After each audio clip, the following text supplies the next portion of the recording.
Dan ga ik aan het einde van de week naar huis met de gele trui. Trek het je niet aan, hè? Dan heb je wel even een bezinningsmoment hoor. Bij deze lever ik ook dan mijn ploegleidersjas. Oh jongens, De eerste etappekoers staat op het programma.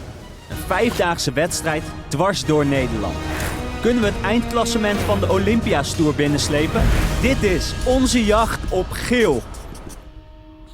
Welkom bij de 69e editie van Olympia's Tour. En op het TT-circuit in Assen, de Cathedral of Speed, zo wordt het ook wel genoemd. In de zomer rijden hier de motors rond. Maar nu is het aan de wielrenners de eerste etappe van Olympia's Tour, een tijdrit. Ziet er goed uit, Bas. Pak die rust nou, hè? Goed zo.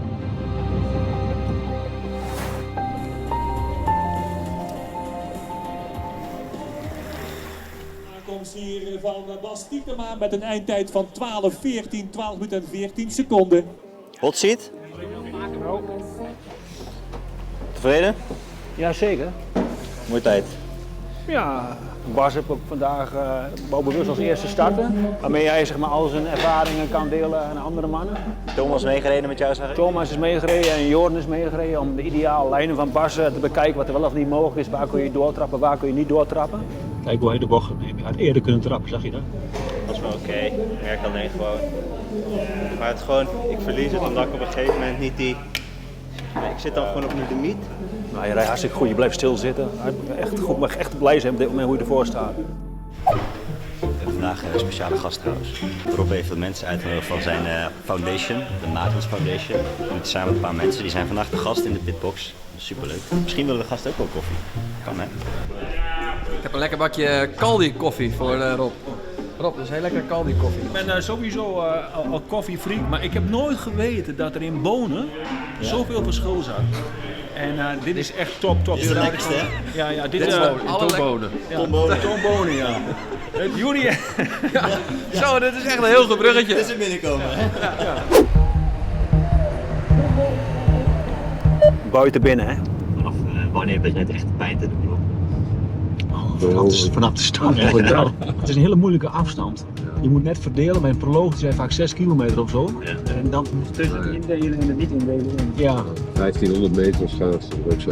Ja, die afstand ligt me ook niet. Dus nee, maar 2 kilometer, netjes Davide, netjes, kom op hè. Ik moet het dak trekken. moet je veel schakelen.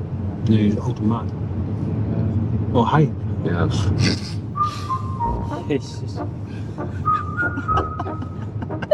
Hier rechts, hè? Ja, snelste tijd Davide. Nee. Ja. Hey, snelste tijd. Davide. Zou het dan komen dat... Juri, kom even erbij. Wat? Ja, Dat is de snelste tijd. snelste tijd. Kijk. Ja, Davide heeft de hot seat. En daarom hebben we Juri Mulder meegenomen, voetbaltrainer. Ja. Gelijk de snelste trein. Gelijk snelste tijd. Dus bij deze lever ik ook dan mijn ploegleidersjas. Komt niet in die jas, godverdomme. Ja. Wil jij die? Het is niet anders. Juri, succes met de ploeg. Dit zijn de fietsen, dit De zijn sleutels van de auto. Ja, sleutels zitten in de jas. Oh. Het waren een paar hele leuke dagen. Nou, groeten. Mijn doelstelling is om in de eerste etappe, de tijdrit van 9 kilometer, om daar het geel te pakken. En hopelijk hou ik die zo lang mogelijk vast. En ga ik aan het einde van de week naar huis met de gele trui. Het is iets waarvan je van tevoren al weet dat je het heel veel pijn gaat doen. Dus je moet je in een bepaalde focus krijgen.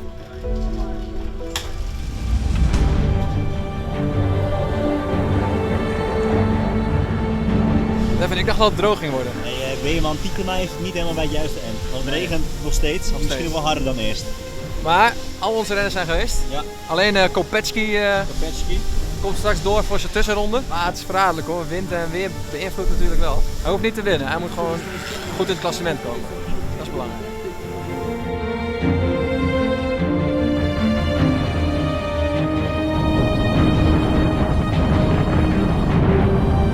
Kom op hè, alles! Top, kom op hè!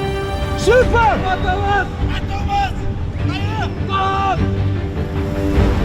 Wat ziet dat er goed uit.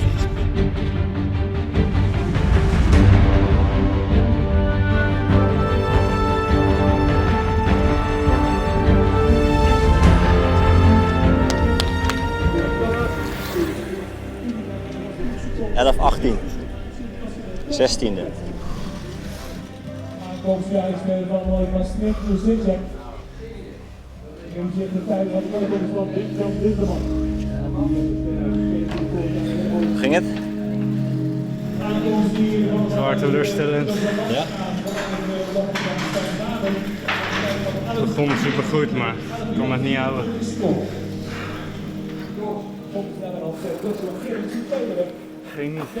Ging niet? Zo zag het er niet uit. Ja. En je had veel regen, hè?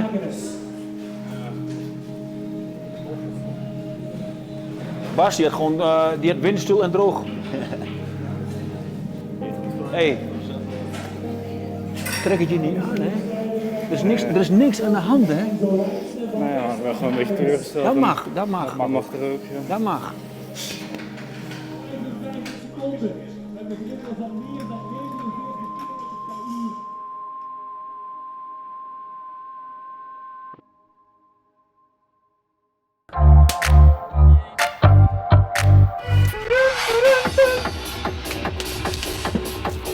Marek, welkom in de technobunker. De technocamper. Ik heb hier een hele sexy scène met Bas. Bidon. Volgens mij staat Mark daar. Eetzone, daar krijgen we 2 bidonnen in een tasje. Smal is gewoon een smalle weg natuurlijk, dus daar moeten we vooraan zitten. Weersomstandigheden zijn in principe gunstig. Hè? Het blijft waarschijnlijk de hele dag droog. Snoeiharde wind, dat betekent heel veel kansen. Heel veel kansen. Heeft iemand aspiraties wat betreft die bergtrui?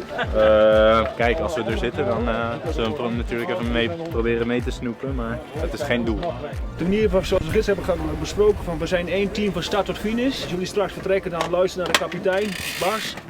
Het is een etappe vandaag van 162 kilometer, Assen, dus een omloop, veel smalle wegen en er staat vandaag heel veel wind. Het is nog een half uur voor de start en ik zag jullie al op de streep staan. Ja, inderdaad. Ik had mezelf eigenlijk beloofd om dat nooit te doen zo lang voor de start, maar ik moet er toch aan geloven. Het kan gelijk al gebeuren dat er een vroege ontsnapping wegrijdt. Nee, maar ik denk als je naar de bomen kijkt, het waait goed. Dus ik denk dat er vandaag al meteen chaos vanaf het begin gaat zijn. Maar dat er vandaag geknokt wordt, dat is een ding wat zeker is. Dus je gaat het vandaag wel meemaken in de auto. Na 2, na 1. Heren, coureurs, heel veel plezier en heel veel succes.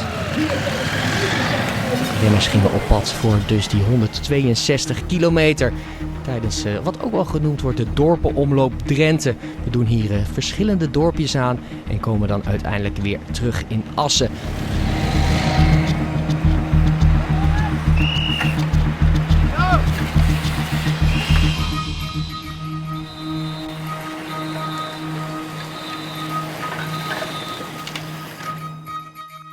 Heel veel wind en dat zorgt er al snel voor dat het peloton eigenlijk in een aantal grote stukken uiteenvalt. Joram Bloem zo meteen gaat winnen. Oh, ik heb gehoord dat Martijn Budding gaat winnen. Wie zit nog meer in die groep? Zitten er nog een beetje sprinters bij? Ik denk dat het geen trui ver weg. Ja, die zat ver weg, dat is gunstig. Jordi? Ja, beneden Jordi. Die liggen natuurlijk echt zo ver uit elkaar allemaal, maar ik heb eigenlijk de heer Tietema nog niet gezien. Ja, mijn Bas. Ja, dan net iets zwaar.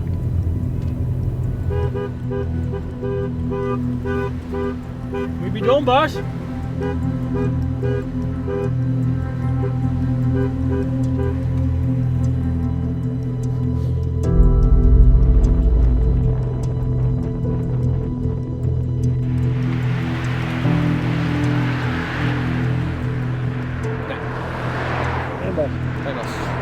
Je zag hem niet meer rijden. Je zag hem niet meer rijden? Nee. Nou, dan is het over en uit.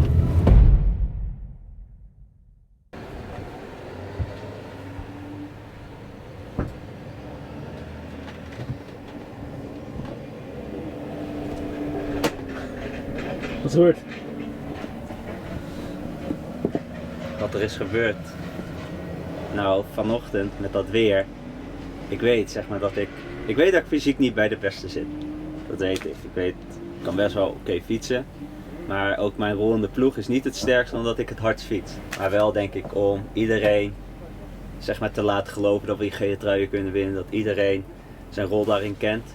En ik denk ook dat ik daar wel echt toegevoegde waarde heb. Alleen vandaag denken al die jongens yes, windkracht 5. En ik denk dan persoonlijk denk ik al, oké, kut, dit gaat heel zwaar worden.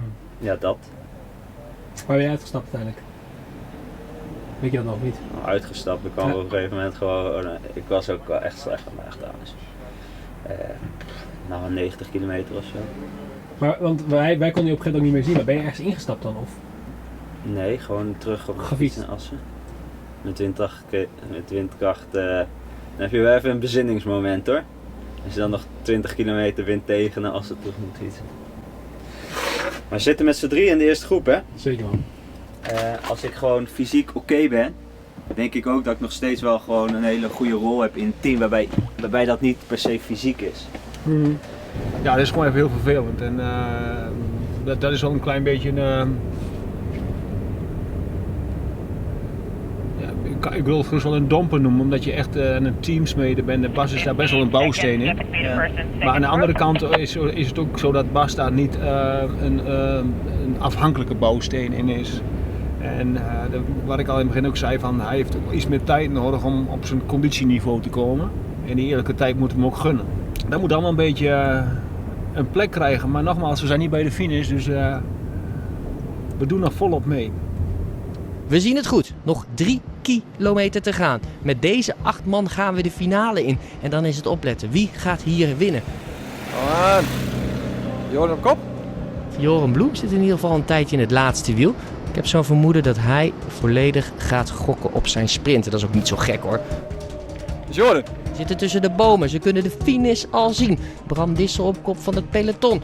Is het Joren Bloem die hier de sprint aangaat in het midden van de weg op de gele fiets? Is het Joren Bloem die hier de overwinning gaat pakken? Het lijkt er wel op hoor. De renner van Tour de Tietema. Pakt hij hier de overwinning? Nee! Oh, tweede. Sorry. Dat speelde het goed. Ik dacht die groep, ik dacht jij gaat winnen. Ik zat te wachten en te wachten. Toen dacht ik, ja, nu moet ik gaan. Ga je altijd door en schoot zo met de wiel mee. En hier zal nog lang worden nagepraat. Joren Bloem doet het toch heel erg goed.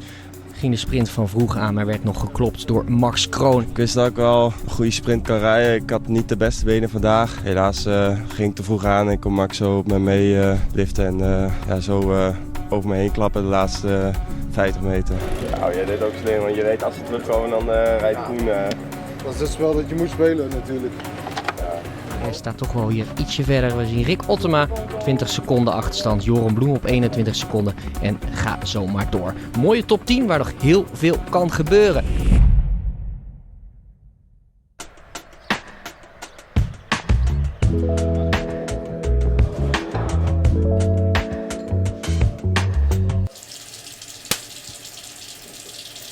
Laat nog even wachten, dan ga ik gewoon controleren en drinken wat water. Maar bij Bas is het inmiddels een out-of-competition controle geworden. Maar waarom ik mijn kleren aantrek is omdat ik ga vanaf de start fiets ik vooruit en ik ga gewoon een lange training. Voel je het al opkomen of nog helemaal niet? Jawel, maar het is de hele tijd dan sta je zo en dan denk je, oh ja, het moet toch. En dan zeg maar, het voelt nu zeg maar hier. Ja, ik heb in die zin niet echt stress of haast, dus... Ja hoor, kleur ook goed. Kleur is goed, ja. Hoppa. Zo.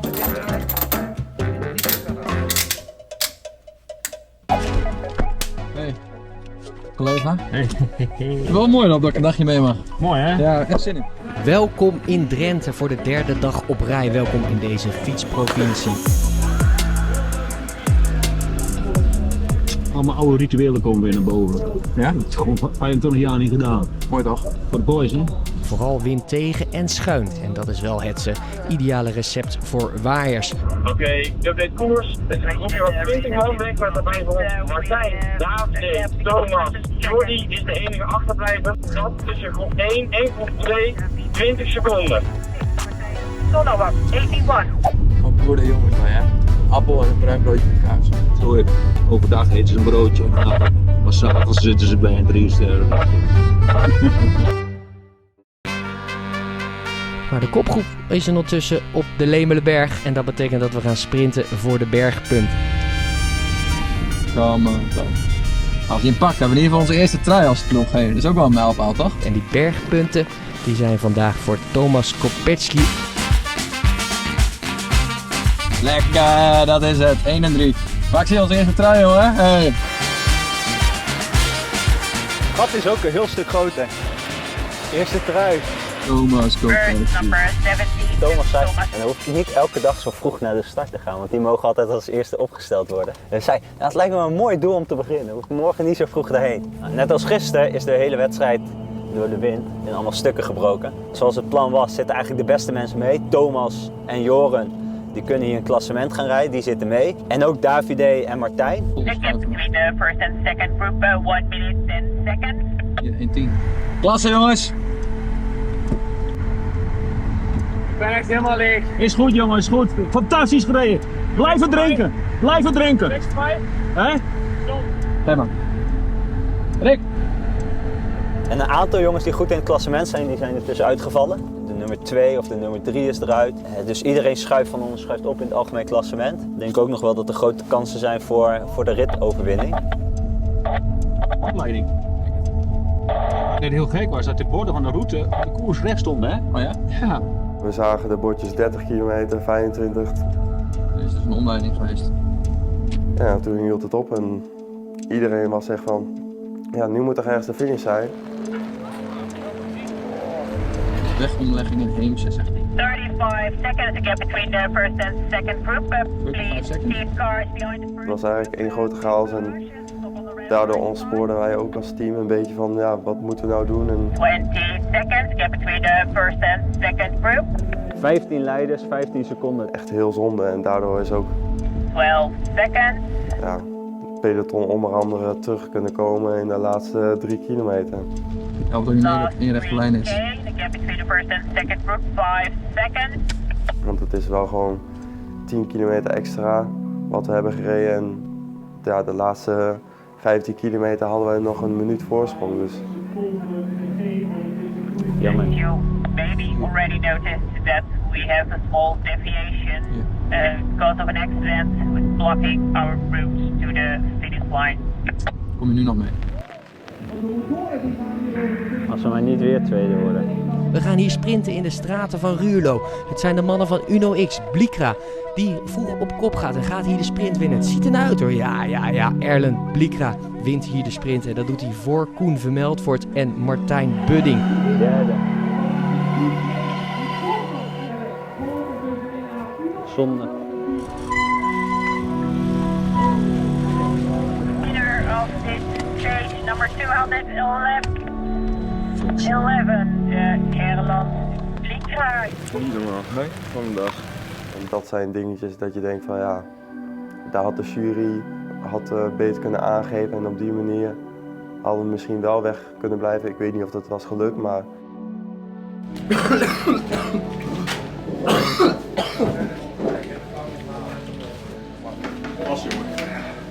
Ik dacht dat je een griep ja, ik zat in je wiel. Ah, je zat in mijn wiel. Ja, ik zei al, ik riep je meteen naar jou, toen gingen we meteen ervoor en ik ging met je mee.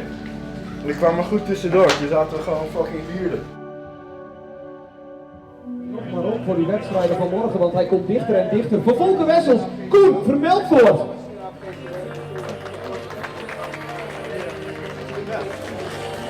Bolletjestrui zit eigenlijk op de schouders van Thomas Kopetzky van Tour de Titel van Unibet. Polkadot Jersey. Leader in de Mountain Classification, de Climbers Classification. En de bolletjestrui wordt uitgereikt door burgemeester Joost van Oostrum. Voor Tour de Tituma Unibet.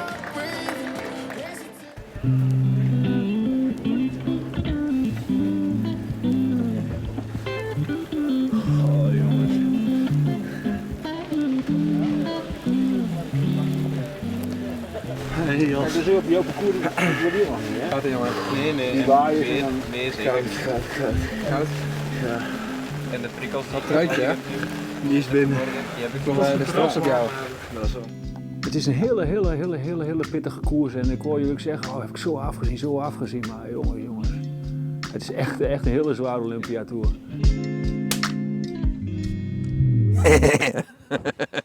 Oh, kijk maar slopen. Niet normaal, daar loopt hij. Hoor je dit eigenlijk goed? Ik moet gewoon even de sponsoren blij maken. Met de zwarte markers. Unibet. Het komt mooi uit, joh. Hey, maar je weet dat onder het logo nog 5 bollen staan, hè? Of doen we gewoon die op het shirt staan? Nee, dat zijn die bollen. Je weet dat het er 6 zijn? Ik vind het hartje boven de i ook super mooi. Dit is wel echt het meest epische leidershirtje ooit.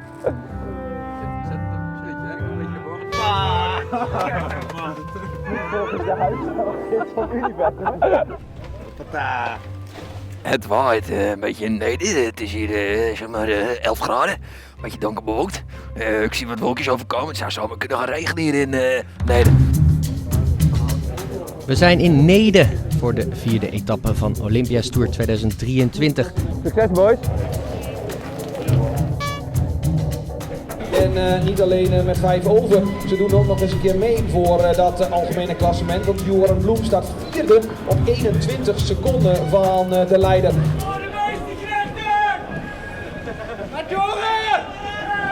En u ziet het goed, het regent. Dit is niet leuk fietsen hoor. En het waait heel hard, dat hebben we deze week al vaker gezien. Kijk dan Bas. Dit is storm.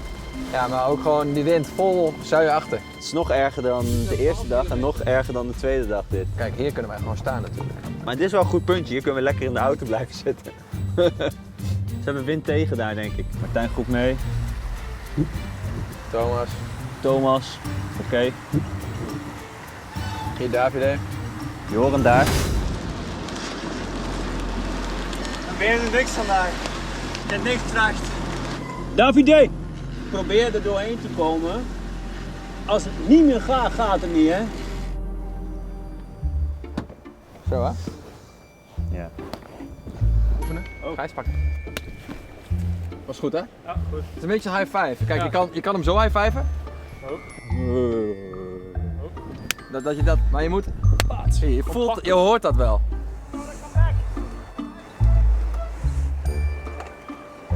Thomas en Martijn wel goed. Op de postbank zijn bergpunten te verdienen. Dan zien we de mensen die dat al het hele week proberen. Het is Jelle Johannink die de volle buit pakt. 3 punten pakt hij en achter hem pakt Kopecky en Nick van der Meer ook nog wat punten. Waardoor Kopecky leider blijft, Nick van der Meer tweede. Ik heb alleen Martijn en Thomas gezien eigenlijk. Wat? Martijn en Thomas. Nou, ik vrees voor Joran. Soms is wielrennen best wel bijzonder hè. Dat je de ene dag goed bent en de andere dag dat het in één keer helemaal niks is. Komen ze. Vermeld wordt ook eraf. Kom op Joran. Joran!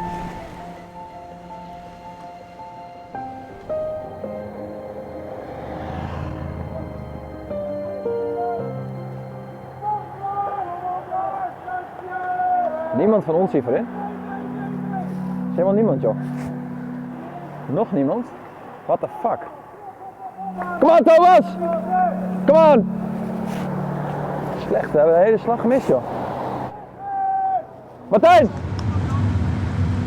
Kom op bij Martijn. Hier, pak even Midon. Pak even Midon aan. Kom maar me helpen. Jordi, nog weer doen? Laat maar. Oké.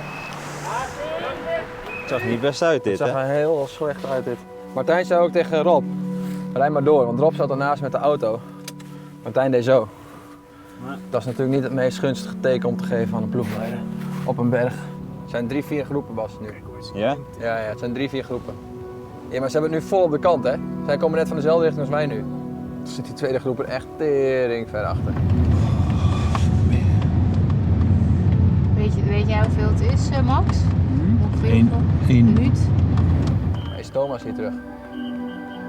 Nee, Thomas is niet terug. Op jacht naar geel is al voorbij. 3 minuten 30. Nu 3:30? Ik denk, we beter gewoon kunnen sparen dan morgen of denk je van, dan komen we nooit meer terug. Het is 3 minuten. Hè? Het is 3 minuten. Ja, dan rij je niet meer dicht. Dan gaan we sparen. Hier, Thomas en Joran.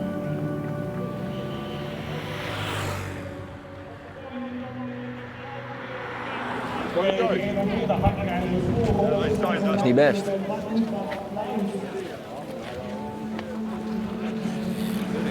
Pudding.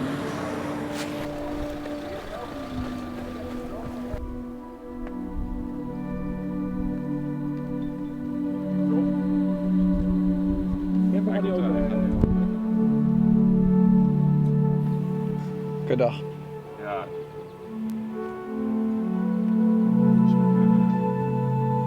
Enzo Lijnzen wint hier de 4e etappe in Olympia's Tour. En blij dat hij is. En dat is ook logisch, want hij pakt hier toch een hele mooie overwinning. Voor Magnus Baclaris. Hij wordt 2e.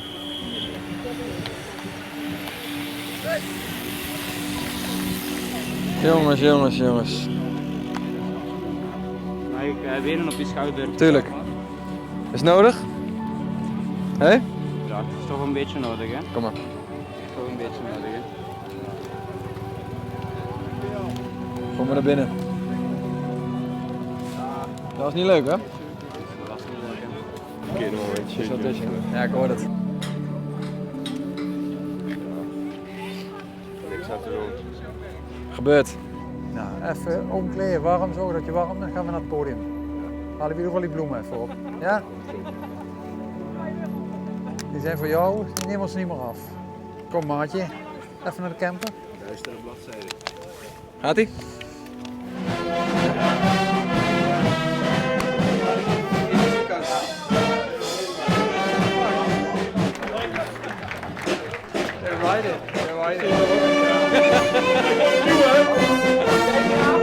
Thomas wint de bolletjes. Ja, la, la.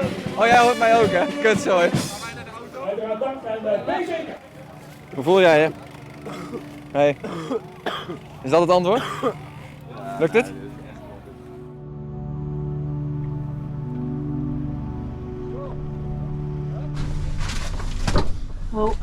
Hey boys, vandaag veel gebeurd. Vanuit de auto zeg maar leek het hele gekke beslissingen soms. Maar er zit natuurlijk een serieus verhaal van jullie ook achter. En daar moeten we gewoon even alle emotie vanaf gaan halen. Ik weet nu al dat ik geniet meer van een 2e of een 3e plek of van een bergtrui van jou. Ik vind het allemaal zo mooi en daarom ook, als ik dan vandaag uit elkaar zie spatten, dan probeer ik gewoon samen met Julia die de rust erin houdt en tactisch ook hartstikke goede dingen had. Het proberen te redden wat het te redden is, weet je wel. Ik zou vooral, als je gewoon heel veel kijkt naar deze dag, want iedereen heeft natuurlijk emoties nu, maar ga gewoon even lekker rustig naar het hotel. Denk even voor jezelf na van, even terugdenken in de koers en dan denk je gewoon, wat zouden we kleine dingetjes beter kunnen doen voor morgen.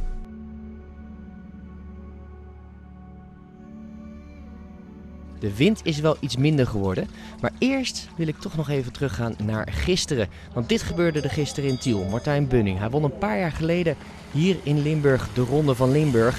En moest gisteren helaas uit de wedstrijd stappen. En dat is een flinke aderlating voor Tour de Titema Unibet. Want dat betekent dat ze met nog maar 2 man in koers zijn. Dit zijn ze, Joren Bloem en Jordi Bouts. 2 man in koers en dat komt omdat ook Thomas Kopecky vandaag niet is opgestapt. En dat betekent dat Nick van der Meer vandaag in de bolletrui start.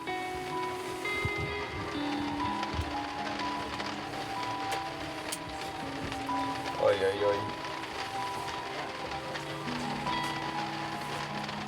Besef gewoon, iedereen is hier. Wij zijn hier met 2.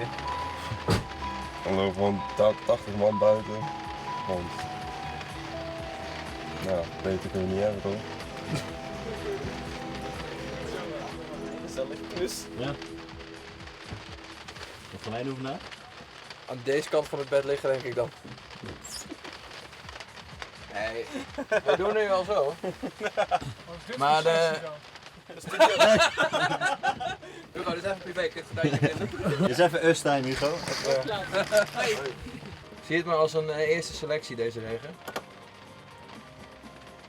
Ja, dan is de helft er af. Precies. Niet voor niks de dag naar beneden naar deze rit komen verkennen ook, hè? Dat is ook zo. Niet voor niks, hè? 3, 2, 1. Ja, om 11:30 werd het startschot gegeven en gingen de 92 renners onderweg. Inderdaad, we zijn er gisteren weer een aantal verloren en was het op weg naar... Kijken hoe Joren is. Joren! Ga niet? Ja? Ja, dan moet hij gewoon stoppen. Zeg maar daarbij opdracht geven als hij stopt bij de fiets dan. Ja,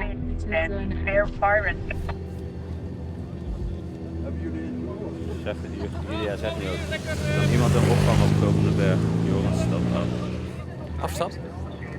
Ja, weet ik. Waar? Dat is Julia net. Altijd in de kant. Oké. Mij nog wel, maar helemaal achterin.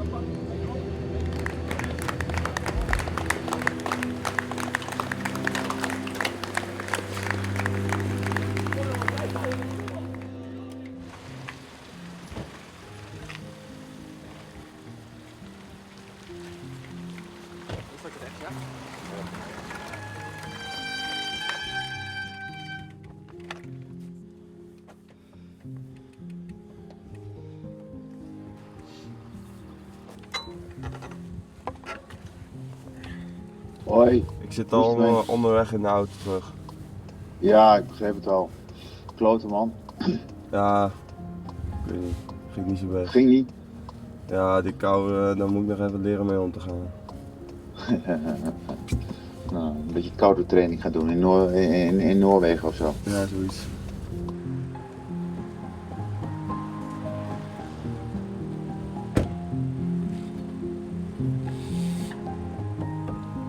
Jammer. Dat was geen mooie dag vandaag. Nee. Ja, dus ik was gelost en ik dacht, wat doe ik hier? Maar zo'n Mongool die fucking kutberg oprijden en gelost worden. Hoe kan dat nu? Ik ben fucking 16 in de Belgium Tour geworden. Ik word hier op een kutberg in Nederland gelost. En dan, ja, was ik gewoon, ik haat opgeven, dus ik was gewoon alleen aan het bokken. Gewoon alleen, middle of nowhere, gaat fietsen. En boos zijn op jezelf. En dan kwam erop tegen mij zeggen, doe dat regenjasje net. En dan heb ik dat regenjasje net gedaan. Ik heb hem. Dan kwam ik in die volgwagens en dan dacht ik, misschien kan ik zo nog wel terugkomen nu. Dan was ik gewoon keihard aan het vechten, echt een half uur, een uur, weet ik veel hoe lang dat geduurd heeft aan een stuk aan het vechten om terug te komen. En dan rijdt van, die ploeg hoef ik niet te noemen, maar die rijdt me er dan gewoon. Hij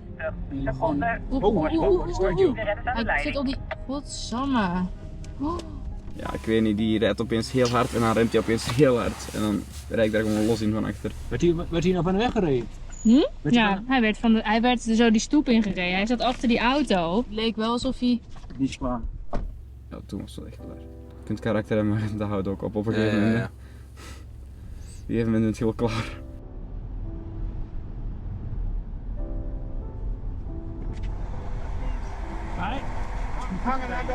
Hij is van de weg afgereden, hè? Hij is van de weg afgereden, hè?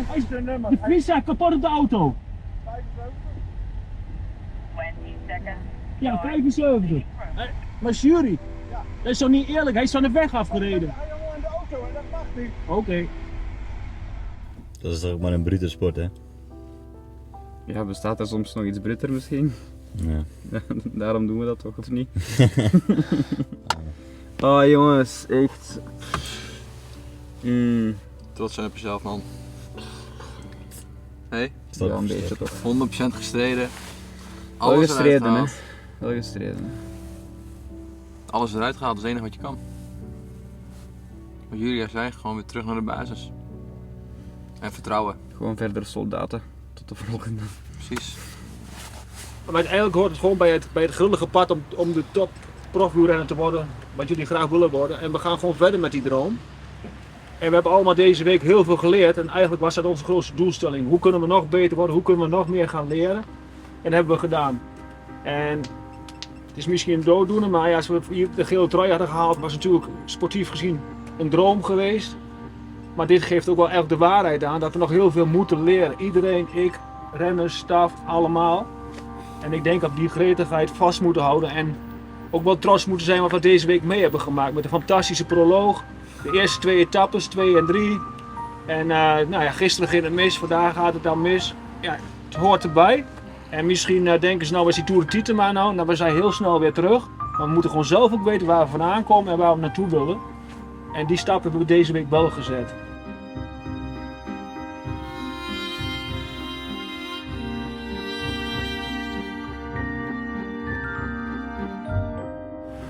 Dit is topsport puur zang. Vallen, opstaan, wrijven, geen glans. Haal alle clichés maar uit de kast. Maar het is gewoon de keiharde waarheid.